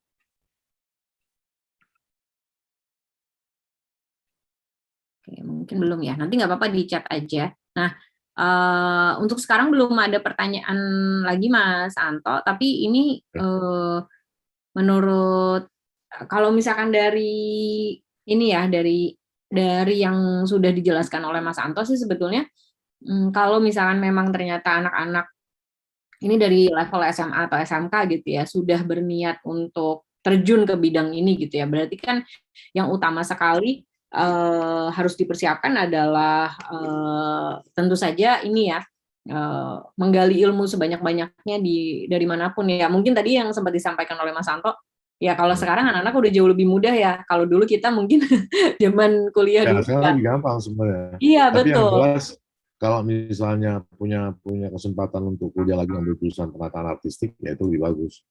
Tapi kalau misalnya enggak, langsung terjun aja kerja, kerja di film atau ambil ya apa langsung kerja di industrinya juga bisa, terus pelan-pelan mengarahkan dirinya ke sana. Aku juga dulu gitu kok. Dulu aku waktu baru pertama kali, aku dulu kerja waktu masih kuliah. Jadi udah kuliah, cuman aku dulu memang banyak kerja, banyak bikin TV komersial. Jadi aku masih kuliah itu aku udah kerja di industri periklanan, jadi banyak bikin TV komersial dari situ, terus pelan-pelan akhirnya jadi production designer. Gitu. Sekolahnya juga bukan itu dulu, sekolahnya malah Kriya Kayu, cuman seni rupa. Iya betul tadi ya. Jadi kriya kayu padahal ya gitu. Tapi kan memang sebetulnya ini sebuah, kalau misalkan memang dilihat dari rentang periode pengerjaannya gitu ya Mas Anto, berarti kira-kira untuk satu film gitu, yang biasa dikerjakan berapa lama gitu Mas Anto harus melakukan ini gitu. Misalkan yang paling lama yang pernah dikerjakan gitu production designer. Paling lama ya Wiro Sableng. Wiro Sableng itu hampir setahun karena aku terlibat hampir di semua aspek ya. Jadi kostum desainnya iya, production desainnya iya, termasuk even end title-nya aku kasih tunjuknya. End title-nya juga aku yang bikin. Terus ya karena memang terlibat banyak hal dan itu proyek kita aku suka banget, dan memang waktu itu Lala Timothy produsernya juga memang memberikan ruang, dia pingin aku memang memegang beberapa aspek di film itu, jadi memang itu proyek yang cukup panjang karena aku dilibatin sama Lala itu dari awal banget, mulai dari ngedesain karakter, konsep desain sampai production design, sampai setelah post juga aku masih banyak terlibat gitu. Jadi memang itu salah satu yang paling lama. Ada juga yang cuma 2 bulan, 3 bulan. Terus kayak terlalu tampan cuma 2-3 bulan. Tapi yang paling pendek biasanya 3 bulanan sih. Mulai dari persiapan sampai syuting gitu ya. Yang paling panjang tuh ya Wiro Sableng setahun. Terus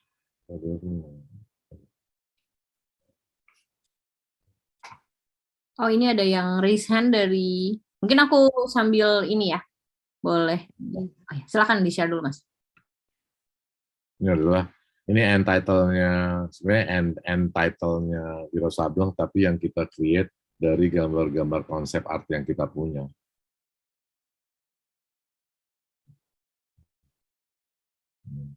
Ini sebenarnya gambar konsep art yang terus kemudian kita, orangnya asik banget dan oke banget. Ini kita kerjain berdua waktu itu. Wah, makasih banyak, Mas. Ini ada yang bertanya, mungkin boleh sebentar. Dijadikan co-host. Silakan kalau mau di-unmute. Sebentar ya. Dengan Wina Wahyuni dari SMK Negeri 1 Padaherang. Padaherang itu di mana ya? Padaherang di Pangandaran, betul ya, teman-teman? Ini ada Bapak Ibu gurunya juga udah hadir. Ini sudah kerjasama dengan Ganara udah cukup lama, Mas Anto, dari 2020 gitu. Kita sempat bikin sharing-sharing juga, tapi masih secara online, belum ketemu langsung. Silakan Kak Wina Wahyuni, silakan di-unmute aja langsung. Izin silakan bertanya.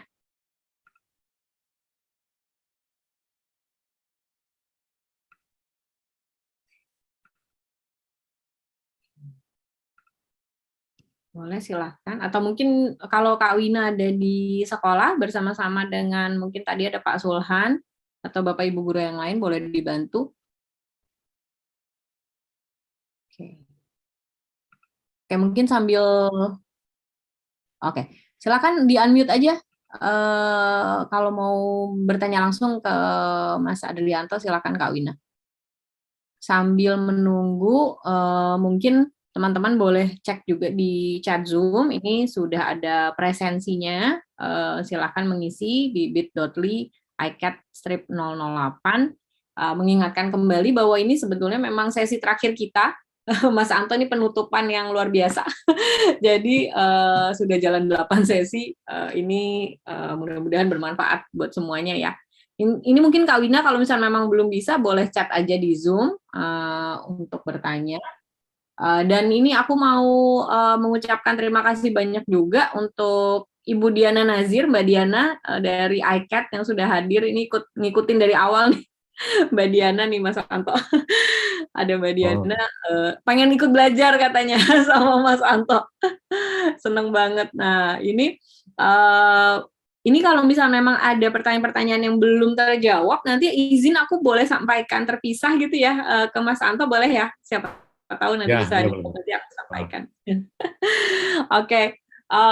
Terima kasih banyak Mas Anto untuk waktunya. Ini mungkin kalau teman-teman berkenan, boleh dari sebelum kita akhiri, mungkin boleh Mas Anto menyampaikan sedikit, karena ini kan sebenarnya kesempatan untuk banyak sekali anak-anak di berbagai lokasi di Indonesia ya. Ini ada sekolah dari Makassar, ada dari Padaherang, ada dari Jakarta, Malang juga tadi juga ada, Bali juga ada.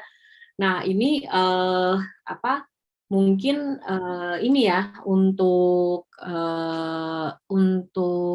yang memang bisa disampaikan bagaimana ya apa yang harus dilakukan dan gimana untuk menjaga semangat dan akhirnya bisa mungkin masuk ya, terjun menjadi penerusnya Mas Anto nih nanti kelak, mudah-mudahan. Silakan. Sebenarnya sih kalau kalau aku tuh yang penting sih sebenarnya ketika kita mengerjakan karya apapun itu ya, sekecil-kecilnya, selalu start by doing something with the concept gitu. Jadi kan banyak orang nih sekarang yang anak SMA gitu, atau misalnya anak-anak yang baru terjun gitu, yang mereka kerja, mereka hanya ngelihat apa yang sudah dibuat orang, terus mereka aku mau bikin kayak gitu, tapi nggak start dari konsep. Misalnya setiap kali kita mau bikin sesuatu, yang paling kita perlu pertanyakan adalah kenapa kamu mau bikin itu gitu.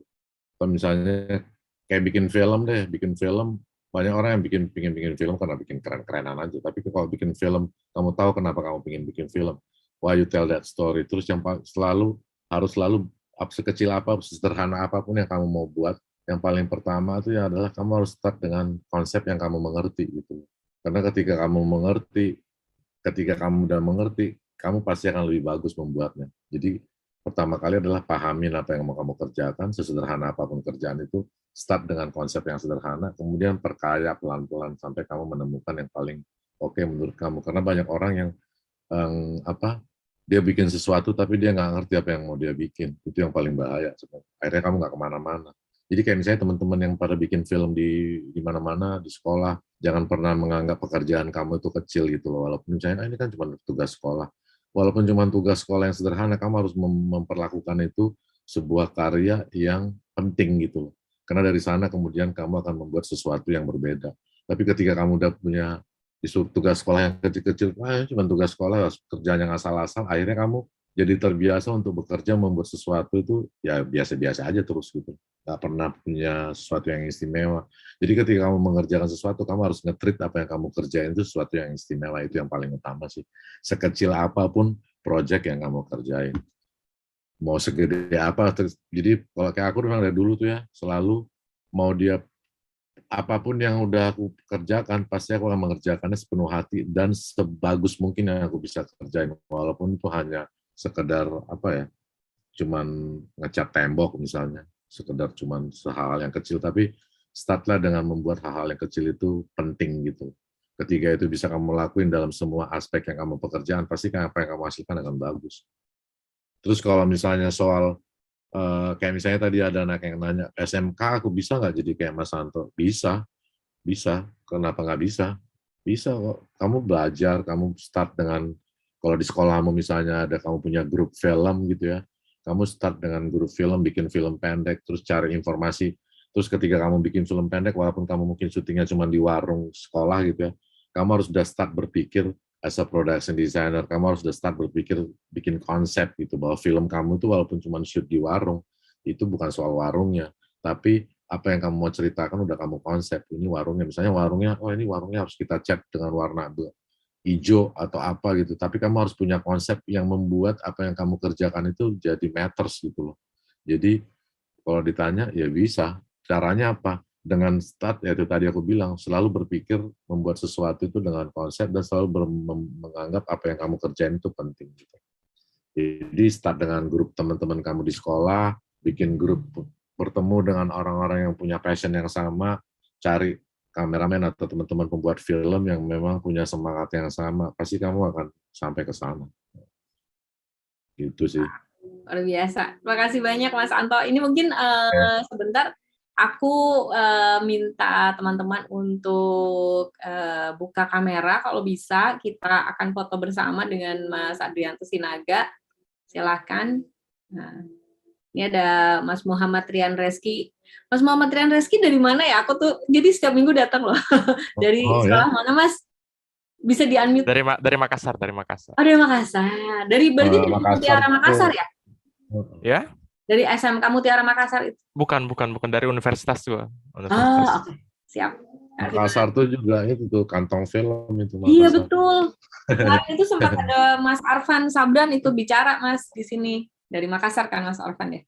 Oke, silahkan teman-teman kalau sudah siap, mungkin apalagi yang dari Pada Herang nih, kalau bisa buka videonya Kang Sulhan, mungkin bisa kita foto bersama. Di sini ada banyak juga yang mungkin joinnya satu-satu, dari SMK Negeri 1 Pada Herang ada cukup lumayan banyak.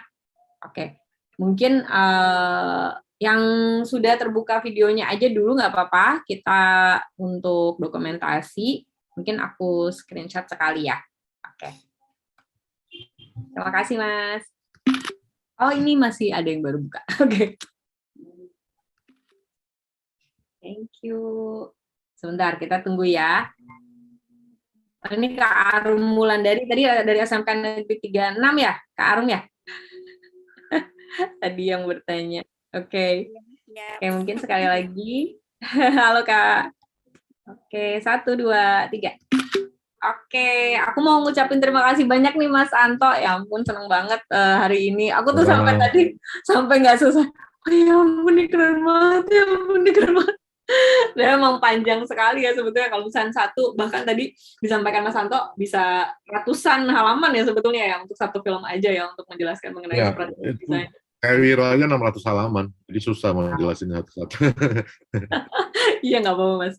Oke, mungkin terima kasih banyak Mas Anto atas waktunya. Aku akan ini menjadi pembelajar pamungkas yang luar biasa sih buat sesi kita. Ini udah 8 sesi dan ini nggak mengira juga kita bisa sampai ke sini dan di akhir penghujung acaranya mendapatkan ilmu yang luar biasa. Jadi ucapan terima kasih banyak dari tim Ganara Seni untuk Indonesia dan juga teman-teman dari ICAT Indonesian Contemporary Art and Design.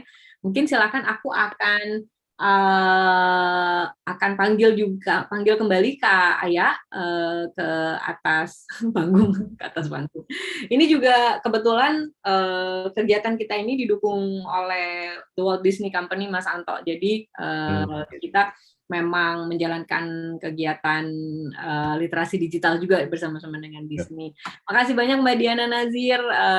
Terima kasih kesempatannya juga nih kita bisa nyambung dengan ICAT ya untuk sesi-sesi ini. Terima kasih banyak. Boleh silakan mungkin aku panggil Kak Aya. Makasih banyak Mas Anto. Oke. Thank you. Oke, sekali lagi terima kasih banyak untuk Mas Anto atas materinya hari ini, sangat menginspirasi, dan juga terima kasih banyak Kak Tita sudah memandu sesi kali ini dengan Mas Anto. Oke, teman-teman, aku mau mengingatkan apabila teman-teman ingin membagikan keseruan hari ini, boleh mengupload video atau foto kegiatan hari ini dengan mention ke akun Instagram seni.untuk.indonesia, Mari_berbagi_seni, Ganara Art Space, dan juga iCat Artura. Untuk teman-teman yang mungkin tadi terkendala dengan koneksi di Zoom, nanti boleh kembali menonton melalui YouTube Ganara Art, karena akan ada di sana juga record hari ini. Dan aku mau mengingatkan untuk teman-teman, jangan lupa mengisi absensi yang sudah diberikan di kolom chat. Dan selanjutnya aku akan mengumumkan pemenang goodie bag kita hari ini. Ada goodie bag dari Ganara dan juga Amina Cosmetics. Jadi hari ini yang menang ada 5 orang. Aku akan menyebutkan. Yang pertama adalah Mas Aryo Pyongyang dari SMA N1 Jakarta yang tadi sangat antusias untuk bertanya ke Mas Anto. Terima kasih dan selamat untuk Mas Aryo Pyongyang. Dan juga ada dari SMK N1 Padaherang, ada Cahya Ningsih, dan juga ada Muhammad Ihsan Alfian Nugraha. Selamat. Kemudian juga ada Kak Arum Wulandari.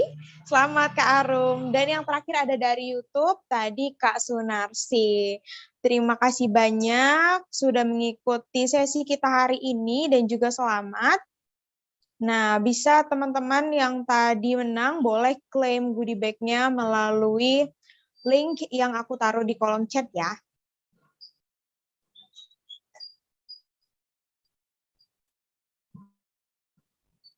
Oke, kalau sudah teman-teman, aku ingin berpamitan, tapi sebelum berpamitan aku ingin mengingatkan ke teman-teman bahwa nanti sertifikat akan kita kirimkan, tapi kita akan ada pengecekan terlebih dahulu karena minimal 3 kali mengikuti workshop ini baru akan teman-teman menerima sertifikat dari kami. Dan juga nanti goodie bag akan dikirimkan setelah acara selesai. Kalau begitu, berakhirlah sudah serangkaian workshop yang sudah terlaksana sejak akhir Oktober lalu ya, hingga 27 November ini. Semoga 8 pertemuan bersama pegiat seni Indonesia yang hebat-hebat ini bermanfaat dan memberikan banyak inspirasi kepada semua peserta. Terima kasih juga kepada peserta yang sudah menjaga semangatnya dari pertemuan pertama hingga pertemuan 8 hari ini. Apabila teman-teman berkenan, boleh sekali untuk share pemaparan materi dari pertemuan pertama hingga pertemuan ke-8 melalui YouTube Ganara karena sudah tersedia, supaya semakin banyak orang yang bisa belajar dan menerima manfaat. Kalau begitu, semoga kita bisa bertemu lagi di kesempatan selanjutnya. Saya mewakili seluruh tim Ganara yang bertugas hari ini, mohon maaf. Sampai jumpa lagi. Adios, amigos. Bye-bye.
Kayaknya nggak semua hal mesti ditutup.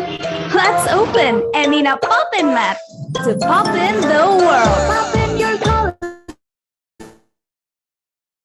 imagination. Emina Bestseller. 12 hours spread love from 7 a.m. to 7 p.m. Transfer proof formula. Bring out positivity. Poppin your creativity with your bestie.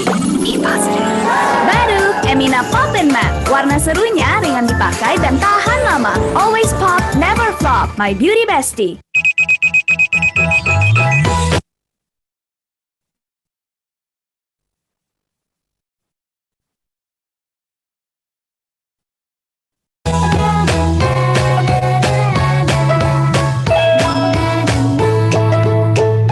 Di rumah aja tetap harus pakai sunscreen ya. Hai, walau di rumah saja tetap perlu pakai sunscreen karena masih bisa terpapar sinar UV. Pakai Emina Sunbetel SPF 30. Kalau aktif di luar, pakai Emina Sunbetel SPF 45. Kalau nggak cocok, Pakai Emina Skin Body Sun Protection SPF 30. Makasih ya SPF Bestie.